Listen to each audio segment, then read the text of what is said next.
Assalamualaikum warahmatullahi wabarakatuh. Selamat pagi dan salam sejahtera bagi kita semua. Bertemu lagi dengan saya Putri Ratri Kartikasari dan rekan saya Almaidatul Fitria dalam acara Obrolan Kejuruan. Dalam kesempatan kali ini kita sudah kedatangan narasumber, yakni Bapak Kepala SMK Negeri 1 Gempol, Bapak Ambyah Uboyo SPD MSI. Selamat pagi Bapak. Selamat pagi Bu Putri dan Bu Fitri. Iya. Dan di samping kiri beliau ada Ketua dari tim BKK SMK N1 Gempol, Bapak Luhur Darmawan SPD. Selamat pagi Bapak Luhur. Selamat pagi Pak. Ya. Bagaimana ini kabarnya Bapak Ambyah dan Bapak Luhur? Sehat? Alhamdulillah sehat. Alhamdulillah ya Pak, meskipun saat ini cuaca sedang ekstrim, curah hujan tinggi, mudah-mudahan kita tetap sehat, tetap semangat demi anak bangsa kita. Untuk anak didik kita semua. Iya. Amin. Pada kesempatan kali ini kita akan bertanya langsung kepada narasumber kita, yakni Bapak Ambyah, mengenai tema kita, yakni tentang tenaga kerja untuk lulusan SMK. Seperti yang kita ketahui bersama bahwa sekolah menengah kejuruan setiap tahun progresnya sangat bagus. Banyak yang tertarik ingin masuk ke sekolah menengah kejuruan. Tetapi yang saya dengar bahwa berdasarkan rilis Badan Pusat Statistik beberapa bulan yang lalu menyatakan bahwa penyumbang penganggur terbanyak ketenaga kerjaan adalah SMK, mencapai angka 11,72%.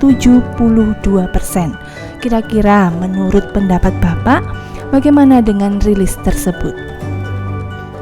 Terima kasih Bu Putri, Bu Fitri, dan saya hormati Pak Luhur, Ketua PKK Perusahaan Kerja Khusus SMA Negeri 1 Gempol. Sebagaimana kita ketahui, rilis dari BPS menyebutkan sebagai penyumbang angka pengangguran terbesar itu adalah SMK. Ini untuk menjawab ini saya harus memposisikan pada dua hal Bu ya. Iya. Pertama sebagai sebagai leader di SMK ya. Kemudian yang kedua sebagai pribadi ya. Sebagai pribadi dulu tentunya dalam masyarakat akademis kita perlu untuk check and recheck kira-kira data itu sudah sesuai standar metode penelitian apa tidak. Kenapa demikian? Karena sekarang untuk menentukan pengangguran, apalagi di era digital seperti ini kadang-kadang perlu indikator-indikator yang jelas ya. Kalau dulu ya, pada saat belum adanya era digital, orang melakukan atau orang bekerja itu sudah jelas kalau dia bekerja di perusahaan, kemudian bekerja di bengkel, bekerja di instansi pemerintah dan lain sebagainya, itu jelas dikatakan bekerja. Tapi sekarang bisa saja melakukan pekerjaan-pekerjaan itu di rumah. Bahkan para YouTuber itu dia melakukan pekerjaannya itu di rumah dan hasilnya malah bergaji besar. Ya, seperti kreator ya Pak ya. Seperti itu. Nah, ini kalau menggunakan indikator-indikator klasik, tentunya yang bekerja di industri digital ini tidak terpantau seperti itu. Betul. Nah, itu kalau kita menggunakan pandangan secara pribadi. Tapi kalau secara birokratis karena ini rilis dari lembaga pemerintah yang berkompeten untuk melakukan penelitian atau survei, tentunya sikap kita adalah melakukan perbaikan. Kita tahu bersama bahwasanya kalau berdasarkan Permendikbud nomor 29 tahun 1990 tentang sekolah menengah kejuruan, di situ disebutkan sekolah menengah kejuruan adalah sekolah menengah yang tujuannya adalah untuk mempersiapkan peserta didiknya bekerja pada tingkat keahlian tertentu. Demikian juga dalam Undang-Undang Sistem Pendidikan Nasional kita nomor 20 tahun 2003 juga menyatakan demikian. Hanya karena mengingat pangsa pasar itu kalau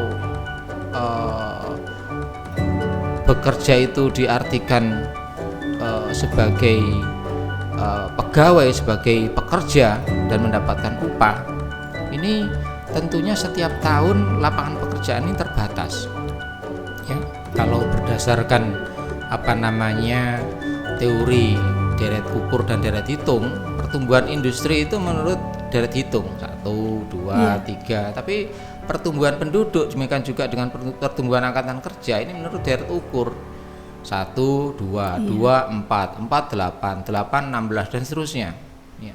Sehingga akhirnya oleh pemerintah disadari, kemudian muncul peraturan presiden nomor 68 tahun 2022. Itu menyatakan bahwasanya sekolah menengah kejuruan adalah lembaga pendidikan yang mempersiapkan peserta didiknya untuk bekerja dan atau berwirausaha. Nah, ini kata kuncinya di sini, bekerja dan berwirausaha. Nah, dengan adanya Perpres ini nomor 68 tahun 2022 ini, Bu Putri, Bu Fitri dan Pak Luhur, ini memberikan kesempatan kepada sekolah-sekolah ini untuk mengasah entrepreneurship siswa ini, ya, sehingga pada saat lulus ini dia tidak tergantung pada orang lain. Betul. Tapi dia mampu untuk mempersiapkan diri, membuat terobosan-terobosan, mencari peluang-peluang yang pada akhirnya dia bisa melakukan pekerjaannya sendiri, bahkan mungkin akan membuat peluang kerja bagi yang lain. Nah, seperti itu. Jadi rilis dari BPS ini perlu kita tanggapi secara positif saja, yaitu bagaimana caranya sekolah ini lebih mampu untuk menginovasikan siswanya, mengkreativitaskan siswanya, ya, sehingga pada saat lulus nanti dia tidak hanya tergantung bekerja pada orang lain, tapi dia sanggup untuk menciptakan pekerjaan-pekerjaan baru, ya, yang bermanfaat untuk dirinya. Saya membaca saya memiliki beberapa referensi seperti ini. Ini sangat bagus untuk dibaca untuk kalangan generasi Z. Ini judulnya Millennial Kill Everything. Milenial membunuh segalanya. Iya. Dalam buku ini ceritakan bahwasanya hampir dengan adanya era milenial ini hampir 80 pekerjaan ini hilang dan tergantikan oleh pekerjaan-pekerjaan baru. Ini tentunya merupakan peluang, ya, bagi anak-anak sekarang yang hidup pada era digital ini, ya, untuk menciptakan peluang-peluang baru di bidang digital, sehingga dia nanti ke depannya akan semakin eksis dalam dunia kerja. Saya kira itu yang bisa saya berikan jawaban. Ya, berarti kita sebagai pendidik yang harus terus berinovasi, Bapak, agar anak-anak itu bisa paling tidak harus mempunyai lapangan kerja sendiri. Bisa menciptakan lapangan kerja sendiri, kan kalau bisa menarik teman-temannya agar bisa berkolaborasi agar menciptakan lapangan kerja baru. Sesuai begitu. dengan maskotnya SMK ya, Bapak. Iya. Bisa. SMK bisa. Pekerjaan sendiri. Iya. Selanjutnya untuk Bapak Luhur, bagaimana peran tim BKK selama ini dalam menjembatani lulusan SMK ini, ya, khususnya SMK Negeri 1 Gempol, untuk mencari pekerjaan? Baik, terima kasih Bu Fitri dan Putri, dan selamat pagi juga untuk Pak Amya. Baik, sebelum menjawab tentang tadi peran BKK, Bu, ya. Saya sedikit untuk melengkapi dari apa yang tadi ditanyakan Bu Putri tentang TPT, tingkat pengangguran terbuka lulusan SMK yang mencapai 11%. Memang untuk saat ini, Bu, jadi untuk lulusan SMK itu kan sekarang perbandingannya kan sama SMA 60 banding 40 kalau nggak salah. Jadi lulusan SMK itu lebih banyak, betul. Jadi otomatis dari SMK itu oversupply untuk tenaga kerjanya. Sedangkan di industri lapangan kerja yang terbuka sekarang itu semakin menyempit, semakin mengerucut karena ada beberapa formasi pekerjaan yang dulunya bisa diisi oleh tenaga manusia sekarang digantikan dengan IT atau robot. Iya, bisa. Dan juga ada beberapa juga di sini karena memang SMK sekarang dibuka besar-besaran untuk perizinan SMK banyak, otomatis banyak sekolah-sekolah baru SMK dan membuka jurusan yang mungkin menurut sekolah itu jurusannya yang dibuka itu biayanya mungkin kosnya rendah, tetapi sebenarnya jurusan itu jurusan yang jenuh, dalam artian lulusannya itu banyak tetapi tidak terserap di industri. Bisa dikasih contoh Pak? Misalkan saya ini mohon maaf mungkin di jurusan TBSM sama TKR ya. Iya. Itu kan hampir semua sekolah yang kecil-kecil punya jurusan. Iya, betul. Tetapi peluang kerjanya itu kecil, menyempit. Otomatis yang terserap ke industri cuma sedikit, sedangkan yang nggak keterima ini banyak. Lebih banyak, iya. Nah, kalau untuk TKR mau buka usaha sendiri itu biayanya besar. Iya, iya betul. betul. Ya, kalau mau kerja di industri otomotif itu juga peluangnya kecil. Kecil. Nah, kalau TBSM ini mau buka usaha sendiri itu Bengkel relatif murah. Iya. Cuman di sini juga peluangnya kan dia saingannya dengan ada banyak siswa-siswa yang nggak sekolah. Misalkan orang nggak sekolah Iya. di BLK belajar otak-atik sepeda motor Dan bisa. 2 bulan 3 Iya, bulan bisa. betul. Atau dia belajar otodidak bisa. Buka bengkel atau ikut kerja di bengkel bisa. Bisa. Lah yang sekolah ini saingannya juga itu Iya, sama iya. anak yang nggak sekolah dan sebagainya. Dengan kursus ya Iya. Pak? Kadang beberapa sekolah seperti itu pokok buka jurusan sing rame gitu. Oh iya, iya. Mereka tidak memikirkan peluang kerjanya seperti apa. Betul. Nah, ada beberapa juga yang harusnya buka jurusan itu yang sesuai dengan industrinya itu nanti apa, terserap lebih banyak apa. Misalkan sekarang yang lagi rame kan IT Bu, mungkin mekatronik, jurusan Iya. mekatronik itu jarang ada sekolah yang ada jurusan itu. Itu padahal peluangnya itu lapangan pekerjaannya besar. Lebih besar. IT dan sebagainya. Terus sekarang kan juga rame-rame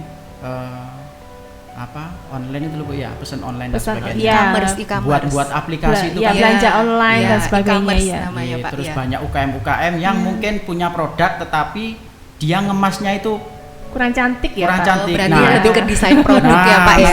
Desain. Nah, seperti itu. Jadi nanti anak-anak buat kemasan misalkan ayam geprek tapi kemasannya yang cantik dan sebagainya. Oh, Betul, iya, betul. Jadi itu mungkin yang Oke. disiapkan saya. Terus Iya. peran BKK selama ini Bu, mulai kelas 12 jadi PKK itu sudah menyiapkan anak-anak sebenarnya dengan yang pertama sisi mental dulu. Jadi yang perlu dibaiki itu mentalnya dulu. Ya, yang pertama mental, kita ngundang dari Disnaker melakukan penyuluhan tentang Apa? penyiapan nanti karakter dia di industri itu seperti apa. Jadi dikasih gambaran di industrinya seperti apa. Terus kita ngundang industri juga. Biasanya mulai kelas 2 itu kita juga sudah menawarkan membuka sedikit jendela dari anak-anak wawasannya itu kita ngundang industri. Jadi kita nyampaikan di industri itu seperti apa. Terus nanti kelas 3-nya kita ngundang Disnaker. Jadi dikasih gambaran-gambaran di perusahaan itu seperti apa, budayanya dan seperti itu. Terus yang kedua, kita juga nanti melakukan pelatihan alat tes. Jadi pelatihan alat tes itu misalkan seperti ini. Kalau di JAI itu kan anak-anak perempuan yang Iya. di JAI kan memang kebanyakan yang dicari Perempuan, perempuan. iya. Itu tesnya itu Kraepelin. Jadi tesnya Kraepelin, jadi deret angka itu ya, yang Oh. kita ngitungnya dari Oh, bawah. iya, yang iya. kemarin Jadi seperti kegiatan itu. P5 Betul, itu, betul. Pak, ya. Itu anak-anak kadang di sekolah itu tidak mendapatkan itu kadang. Jadi ada beberapa. Nah, itu kita siapkan anak-anak di kelas 3 itu pelatihan alat tes. Jadi anak-anak itu biar paham nanti. Jadi kalau pada waktu tes di perusahaan Oh itu- sudah Iya. mengenal, mereka Iya. tidak bingung Bisa. lagi. Tapi ya. kebetulan kemarin programnya P5 ya Pak, kita sudah Iya, mengajari itu kan. siswa-siswa kita Betul. untuk belajar itu. deret Jadi itu. untuk tahun ini Kraepelin. di BKK itu agak sedikit ringan. Jadi teman-teman Ya, dari P5 betul, itu terbantu sedikit ya, terbantu. dengan kegiatan P5. Jadi ya. seperti itu, Bu. Nah, itu yang utama itu kita nyiapkan mentalnya dulu. Betul. Jadi info dari HRD di perusahaan dan sebagainya itu memang kalau kita cari anak yang pinter itu mudah. Kita bisa ajari di perusahaan, tetapi kita nyari mental attitude yang bagus ini yang sulit. Jadi tidak semua siswa mempunyai attitude yang baik Ya. Dan tangguh ya Pak. dan ya. tangguh, ulet. Jadi seperti itu, Bu. Ya. Oke. Terima kasih. Terima kasih, Bu. Terima kasih Fitri. Bapak. atas Untuk pertanyaan narasumber Bapak Amyah, sebagai kepala sekolah menengah kejuruan yang mendapat sorotan langsung dari rilis Badan Pusat Statistik tersebut, Kira-kira langkah apa yang perlu Bapak ambil untuk meminimalkan atau mengurangi hasil tersebut? Oke. Terima kasih Bu Putri dan Bu Fitri. Untuk langkah-langkah kami di SMK Negeri 1 Gempol ini dalam rangka untuk memperbesar daya serap lulusan SMK Negeri 1 Gempol baik di dunia usaha, dunia industri, kerja, kemudian juga tadi bisa menciptakan talent digital yang nanti dia bisa berwirausaha di bidang digital atau di bidang yang lain. Itu langkah kami yang pertama, ya, kami ingin data yang konkret, ya. Kalau istilahnya itu bank data. Sekarang kecil-kecilan saja saya menugaskan Pak Luhur selaku Ketua BKK, coba lulusan-lulusan kita ini dibuat link, buat jaringan, semacam jaringan begitu. Ya, dari jaringan yang kita buat nanti kita ingin mendata setiap tahunnya itu anak-anak kita ini yang terserap langsung dalam dunia usaha, dunia kerja atau yang berwirausaha itu berapa? Berapa, iya. Terus kemudian yang kuliah berapa yang melanjutkan? Iya. Terus kemudian yang masih menganggur, ya, dalam tanda kutip nganggur total, ya, itu berapa? Nah, itu dari situ nanti kita ambil kebijakan, kita evaluasi. Kira-kira yang menganggur ini penyebab utamanya apa? Kita cari tahu ya. Apa? Terus kemudian dari situ kita istilahnya dari diagnosa tadi itu kita mengambil langkah-langkah. Kalau misalkan hal tersebut itu disebabkan pembelajaran di SMK Negeri 1 Gempol ini kurang support, ya, terhadap anak-anak tersebut sehingga dia menganggur, nah, nanti kita melakukan revitalisasi dalam hal pembelajaran mulai dari kurikulumnya supaya link dengan perusahaannya itu bagus, terus kemudian guru-gurunya juga selalu kita upskilling kemampuannya supaya anak-anak ini keterampilannya juga meningkat. Terus kemudian selain aspek itu juga aspek kita membuat semacam komunikasi dengan dunia usaha, dunia industri. Seberapa jauh sih? Apakah karena memang jaringan kita ke dunia usaha, dunia industri itu yang masih lemah, sehingga anak-anak ini masih menganggur, ya? Atau sudah banyak, artinya lowongan kerja banyak, cuma anak tersebut kurang ekspektasinya kurang diinginkan oleh perusahaan.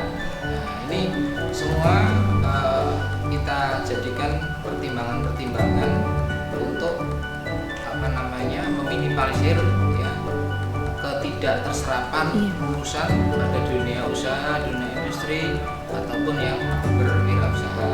Nah, kalau yang kuliah juga kita dorong karena sekarang dengan adanya bidik misi, kemudian program KIP kuliah dan lain sebagainya, ini tidak menutup kemungkinan siswa-siswa lulusan SMK ini yang melanjutkan ke perguruan tinggi. Ya, seperti itu.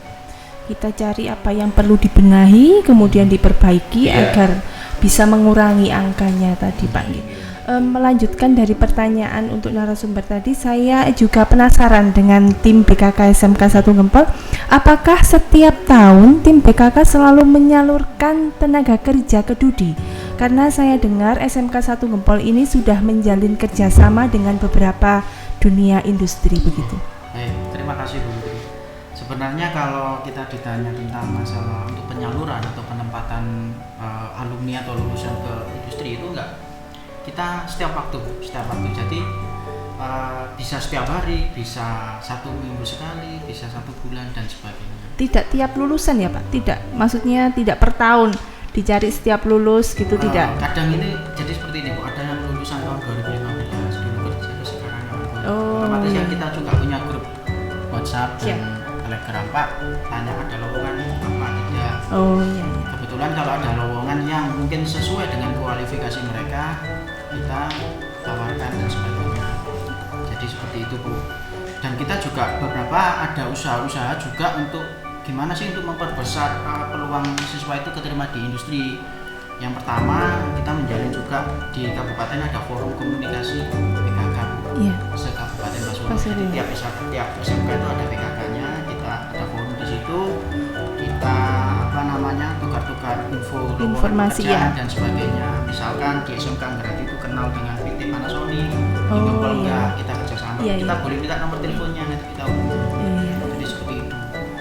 Tapi kadang cara-cara seperti itu tidak bisa langsung berhasil 100%. Itu namanya proses. Iya. Jadi kadang nanti saya yang hubungi ke Panasonic, ternyata Panasonic itu melihat lulusannya dari Ngempel itu gimana.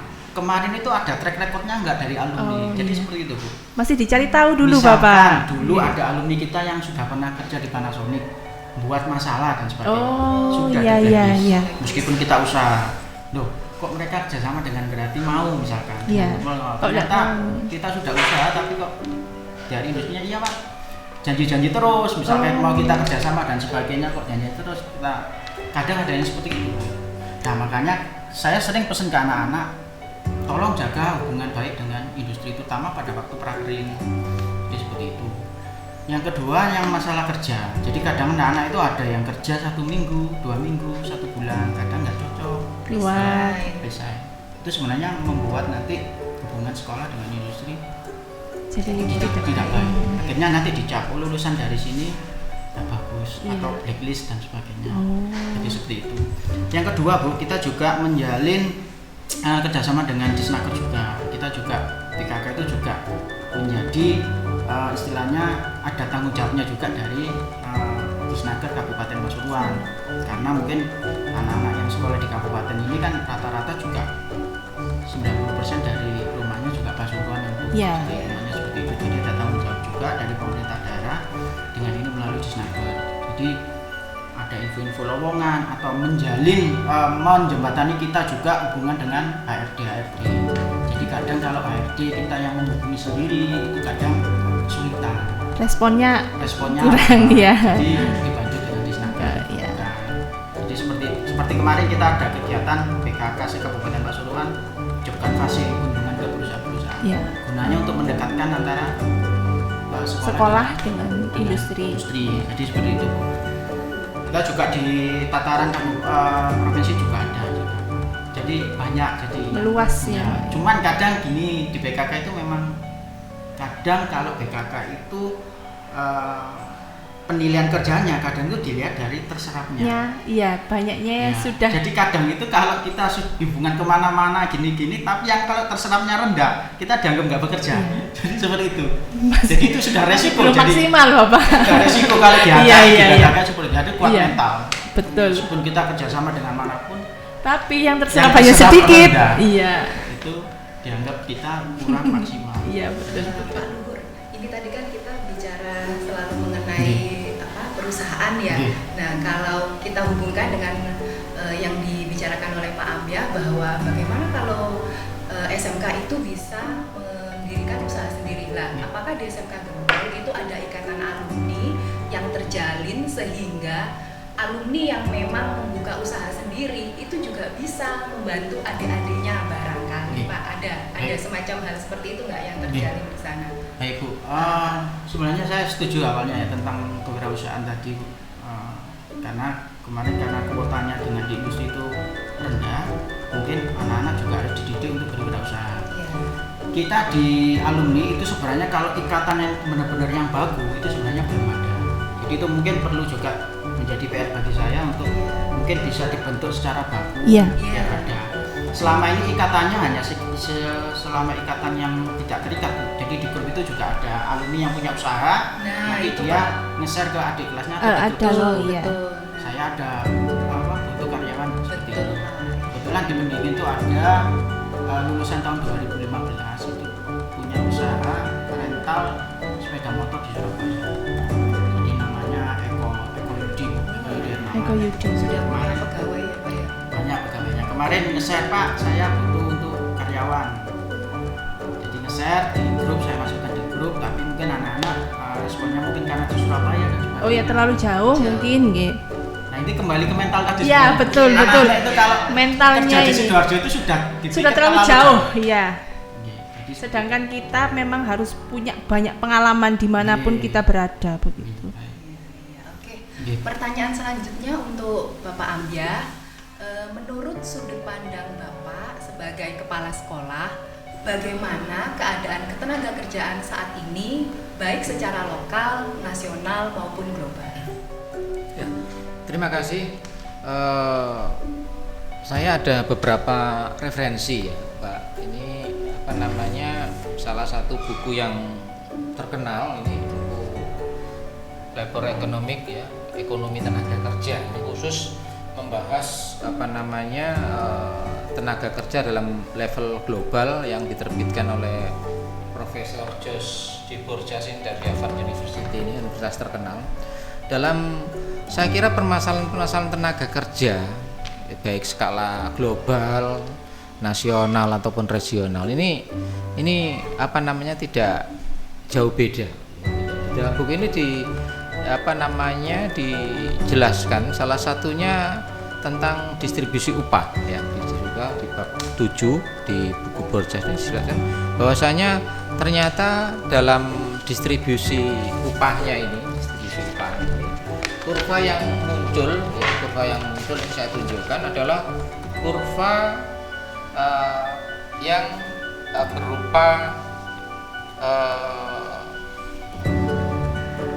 ekornya panjang ke kiri ya, ekornya panjang ke kiri. Nah, ini di dalam bukunya Pak Borjas ini dikatakan bahwasanya hampir 30%, ini studinya di Amerika, 30% apa namanya pendapatan pekerja ya, itu dimiliki pendapatan proporsional 30% itu dimiliki oleh pekerja. Artinya sebagian besar pekerja itu memiliki pendapatan tidak proporsional. Saya kira itu gejalanya sama dengan di Indonesia. Oleh sebab itu pemerintah untuk melindungi pekerja yang tidak memperoleh gaji secara proporsional ini, kemudian dalam Undang-Undang Ketenagakerjaan ini saya punya juga ini Undang-Undang Peraturan Ketenagakerjaan nomor 13 tahun 2003, terus kemudian peraturan upah yang terbaru itu 78 tahun 2015 tentang pengungkapan. Ini untuk melindungi pekerja yang tidak memperoleh upah proporsional. Ini kemudian dimunculkan UMR, upah minimal regional. Ya, ada upah minimal nasional, kemudian regional, maupun nanti di breakdown lagi menjadi upah minimal kabupaten kota. Ini tujuannya adalah untuk melindungi daya beli masyarakat dari mereka yang berpenghasilan yang tidak proporsional tadi. Jadi sebenarnya langkah-langkah pemerintah untuk mengantisipasi masalah ketimpangan di dalam dunia kerja ini sudah cukup baik. Hanya saja permasalahannya pertama, secara makroekonomi kita, pertumbuhan kita, ekonomi kita ini masih berkisar sekitar 5%, ya 5%. 1% pertumbuhan ekonomi itu daya serap tenaga kerja untuk semua bidang, ya, mulai dari sektor swasta, pemerintah dan lain sebagainya, ini hanya bisa menampung 400.000. Jadi kalau pertumbuhan ekonomi nasional kita itu 5%, itu ya sekitar 2 juta dalam 1 tahun. 2 juta dalam 1 tahun. Nah, ini masalah. Kenapa? Karena pertumbuhan angkatan kerja kita sangat besar sekali. Iya, betul. Sangat besar sekali. Sehingga di sini memang perlu terobosan-terobosan. Terobosan pertama, pemerintah harus banyak mendatangkan investor ya untuk memacu dunia usaha, dunia industri ini supaya bisa nanti daya serapnya kepada para lulusan ini semakin baik. Banyak, gitu ya. Terus kemudian membuat program-program yang padat karya. Nah, seperti padat karya itu. Nah, sehingga melibatkan banyak pihak di situ untuk berkiprah, berkarya. Nah, kemudian yang ketiga itu saya katakan, ya, lulusan kita itu harus inovatif dan kreatif. Ya. Sebab itu Mas Menteri kita, Mas Nadiem Makarim, Menteri Pendidikan kita mencanangkan pembelajaran abad 21 dengan 4C, ya, critical thinking, creativity, Iya. collaboration, dan komunikasi. Komunikasi, ya. Ini dengan 4 hal ini ya, diharapkan muncul pikiran-pikiran yang out of the box istilahnya. Ya. Jadi Kreatif, mereka yang selama ini itu berpikir bekerja itu harus hanya ikut orang saja, Harus ke iya, pabrik. harus ke Iya. pabrik, jadi pegawai negeri. Iya. Ya, seperti saya ini ya. Seperti itu untuk generasi mendatang kayaknya sudah tidak laku lagi. Ya, betul. Ya, tidak laku lagi. Ya, sehingga perlu adanya kewirausahaan. Nah, untuk mengarah kewirausahaan tadi saya katakan perlu adanya inovasi dan kreativitas ya. Kalau menurut ahli ekonomi, ahli kewirausahaan Peter Drucker itu ya, yang terkenal itu mengatakan apakah wirausaha itu sama dengan menjual? Kalau orang berjualan barang apapun, apakah itu sudah berwirausaha? Ternyata tidak. Berwirausaha itu memiliki 3 ciri kalau menurut Peter Drucker ini. Yang pertama, produknya harus unik. Oh ya. Ya, harus unik. Terus kemudian memiliki daya beda.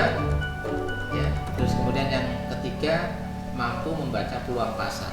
Ya. Nah, ciri dari 3 hal ini yang membedakan kewirausahaan Dengan dengan penjual. Dengan penjual. Nah, saya harapkan lulusan SMK Negeri 1 Gempol ini kedepannya itu memiliki kreativitas yang bagus, inovasi yang bagus, kemudian bisa bernalar kritis, ya, critical thinking. Iya. Ya. Nah, komunikasi juga penting karena berdasarkan hasil studi juga mengatakan bahwasannya komunikasi itu sangat dibutuhkan dalam dunia usaha dan dunia Betul. industri. Dari 19 kompetensi yang dibutuhkan di dunia usaha dunia industri itu ternyata 3 aspek saja yang menyangkut hard skill, 16 aspek itu menyangkut soft skill. Jadi benar yang dikatakan oleh Bapak Ketua PKK kita Pak Luhur bahwasanya sebenarnya permasalahan utama dari lulusan kita ini lebih banyak pada aspek soft skill. Misalkan tidak disiplin, kemudian ceroboh, terus kemudian mudah putus asa, ya, terus kemudian ditempatkan jauh sedikit bekerja di luar kota sudah menyerah, sudah terbayang kesulitannya, Ya. bagaimana nanti makannya, kosnya dan lain sebagainya. Ini sifat-sifat ini semuanya dari aspek soft skill semua. Ya. Aspek soft skill semua. Ini tugas kita kepada anak-anak kita ketika masuk dunia SMK harusnya sudah siap. Ya, harusnya sudah siap semuanya dengan segala risiko. Sebenarnya anak-anak kita ini masih rupanya sekolah itu masih masih sering kena hanya ikut-ikutan, mengikuti teman, Iya. atau sekedar mengikuti tren. Umumnya sekolah ya saya sekolah tapi dia tidak punya tujuan. Sehingga Iya. ketika lulus SMK, anak-anak ini ketika mendapatkan peluang-peluang kerja ya dimanapun mereka tidak siap. Dan ini yang akhirnya menimbulkan tingkat keterserapan kita juga jadi berkurang. Ya. Saya kira demikian. Berarti ini PR juga kita Iya. sebagai orang tua ya Pak. Betul. Kita Iya, harus betul. membina mental anak-anak kita supaya kuat itu tadi. Menanamkan sejak dini Iya betul. bagaimana menjadi Realitanya kehidupan Iya, ya Bu betul. Kita berbicara ke ranah sekolah nih Bapak sekarang. PR untuk kebijakan kurikulum. Bagaimana bimbingan atau pelatihan yang akan diimplementasikan di SMKN 1 Gempol? Ya, sangat menarik berhubungan dengan kurikulum ini Bu Putri, Bu Fitri dan Pak Luhur ya Pak. Kenapa demikian? Karena sebenarnya core dari sekolah ini pembelajaran ya, pembelajaran. Kemudian pembelajaran ini kalau untuk tingkat SMK ada adaptif ya, normatif dan Produktif ya. hanya permasalahannya kadang-kadang teman-teman pendidik ini mengartikan adaptif, normatif dan produktif ini parsial ya, parsial artinya seperti berdiri sendiri-sendiri. Padahal sebenarnya kalau untuk pembelajaran SMK yang baik ini harusnya menyatu. Betul. Harusnya menyatu. berkolaborasi. Ya. Nah, ini impian saya yang sampai sekarang belum terwujud. Ya. Contohnya sederhana, misalkan ketika anak itu belajar tentang misalkan kita ambil contoh. Kalau dalam bahasa Indonesia itu ada teks prosedur Pak. Jadi kita bisa berkolaborasi dengan TPM, bisa TPSM untuk bagaimana langkah-langkah membuat sebuah produk itu dijadikan sebagai pembelajaran di bahasa Indonesia. Jadi kita berkolaborasi dengan pihak-pihak seperti produktif seperti TPM, MM dan sebagainya. Iya, seperti itu. Bu ya. Jadi kita ambil contoh misalkan salah satu produk yang dibuat oleh teman-teman produktif ya, Pak, jurusan di sini ada jurusan TPSM, ada pendingin, kemudian ada TKJ dan MM. Ini coba salah satu produk yang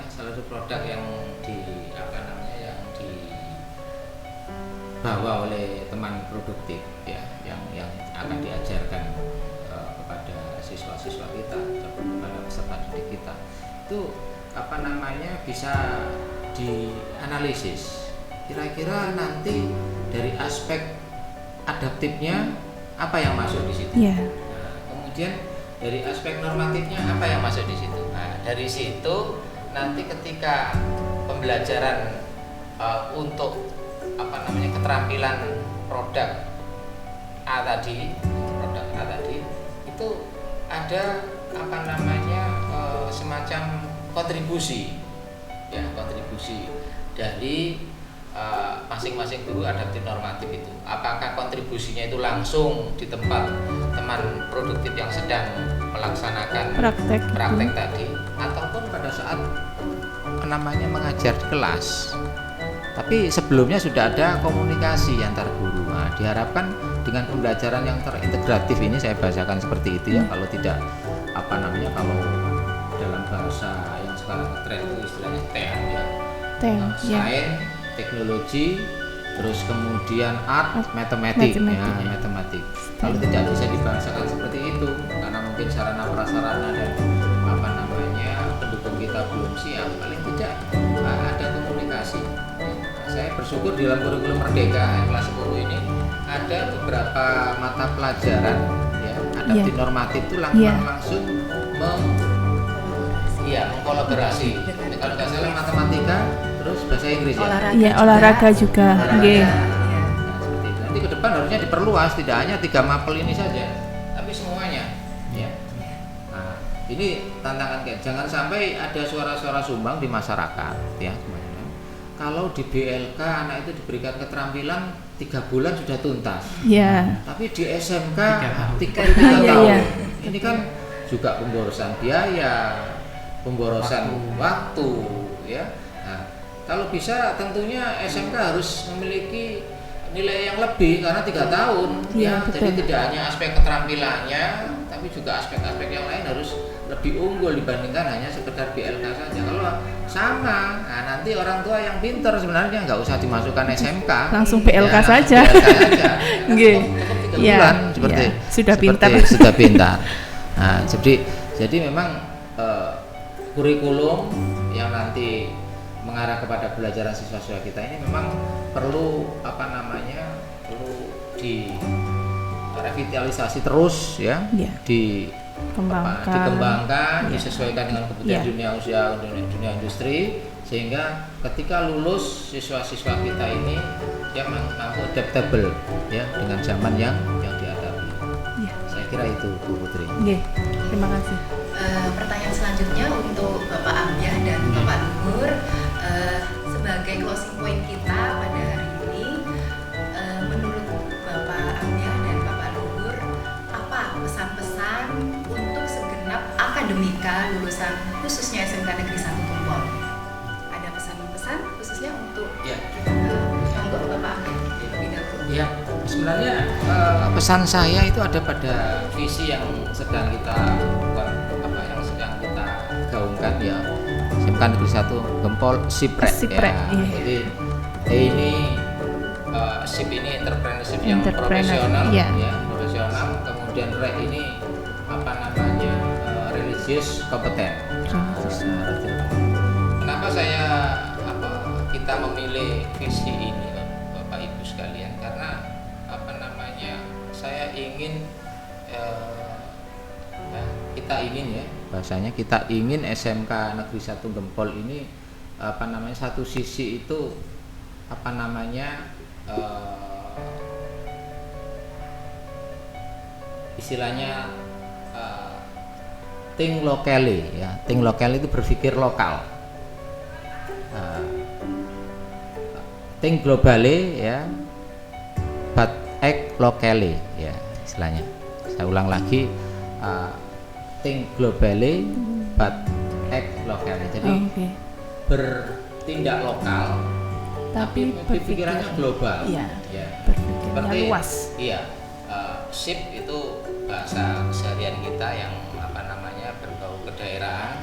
RE itu adalah sapaan untuk anak-anak muda yang sekitar wilayah Surabaya dan sekitarnya. Karena Gempol ini sudah berbatasan dengan Surabaya dan Sidoarjo. Jadi diharapkan dengan apa namanya visi ini kita menyadari bahwasanya lulusan SMK itu tidak hanya bekerja saja, tapi yang lebih penting bisa berwirausaha. Karena saya yakin kalau anak itu bisa berwirausaha pasti dia bisa bekerja. Tapi belum tentu anak yang bekerja itu belum tentu bisa berwirausaha. Jadi saya kedepankan entrepreneurship dulu ya.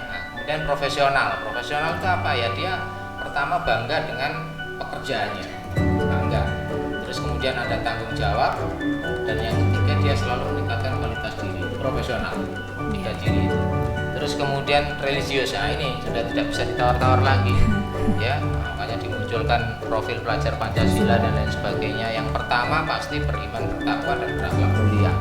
Nah, ini sebagai ciri dari manusia-manusia religius. Nah, tidak hanya religius saja, dia harus kompeten pada bidangnya. Nah, dia kalau menekuni pekerjaannya ya dia bisa apa namanya all out pada bidang yang ditekuninya, sehingga dia nanti bisa menjadi manusia yang ahli. Saya kira itu jadi pesan saya, itu mari kita wujudkan bersama visi SMK Negeri 1 Gempol yang SIPRE ya, entrepreneurship, profesional, religius, dan kompeten. Moga Pak Lur ditambah. Baik Pak, kesan dan pesan saya mungkin secara garis besar jargon yang tadi ditampilkan oleh Pak Ambiah SIPRE itu sebenarnya jadi kompeten. Itu sebenarnya saya berpesan pada anak 3 tahun di sini, pelajari apa yang sudah menjadi pilihan di jurusan, pelajari dengan baik sehingga kamu nanti lulus menjadi kompeten atau mahir istilahnya.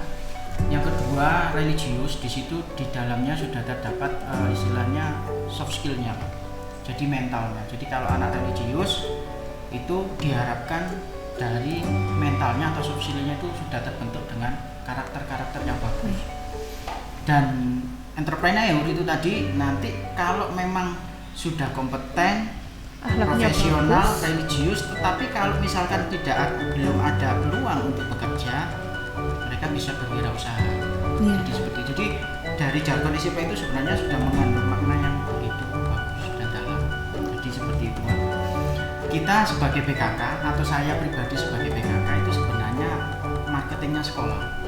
Kalau produk yang dihasilkan itu sudah bagus dan sebagainya, itu kita marketingnya itu enak. Kita nawarkan di perusahaan atau malah perusahaannya minta perusahaan yang minta. Misalkan kalau kita cari kuliner makanan tuh, Pak. Misalkan tempatnya itu terpencil dan sebagainya, tetapi kalau rasanya enak, orang itu yang nyari, dicari. Iya.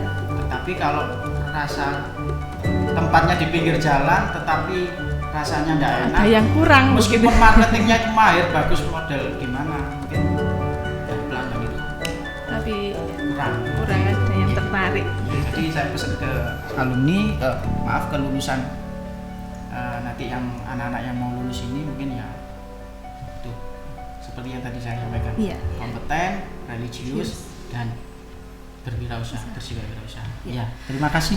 Baik, terima Ya, kasih Terima kasih. atas kehadiran Bapak Amya Uboyo SPD MSI sebagai narasumber kita di podcast pada pagi hari ini, juga Bapak Luhur sebagai Ketua BKK SMKN 1 Ngempol. Terima kasih sudah menyempatkan hadir. Hari ini banyak sekali wawasan yang kita dapatkan ya Bu Fitri ya tentang ketenaga kerjaan. Bahasan kita hari ini Iya, sangat menarik ya Bu betul, Fitri, khususnya ya. dari lulusan SMK ini Bu Iya. Fitri. Selain memberikan ilmu, tidak lupa juga kita mengajarkan akhlak yang baik kepada lulusan kita ya Iya. Bapak. Cukup menarik pembicaraan kita hari ini karena jika kita membahas dunia kerja, memang bisa dibilang ini final destination-nya anak-anak didik kita ya Pak. Akhir Tujuan pencarian. akhir, betul. Setelah mereka belajar 3 tahun, Iya, inilah pencarian akhir kita. Iya. Nah, tidak bisa dipungkiri memang ini merupakan final destination, dan untuk tujuan utamanya dari ini semua adalah untuk mengurangi angka pengangguran yang cukup tinggi dari lulusan SMK. Peserta didik kita memang harus dibekali dengan akhlak yang terpuji tadi ya, dengan soft skill, life skill, serta life skill yang mumpuni, integritas dan dedikasi yang tinggi kepada apapun bidang yang akan mereka tekuni. Apapun yang dipilih nanti ya Bu Betul, ya. harus memiliki integritas dan dedikasi. Baik, sampai di sini dulu perbincangan kita. Tetap jaga kesehatan dan sampai jumpa di podcast Oke selanjutnya. Wassalamualaikum warahmatullahi wabarakatuh. Waalaikumsalam.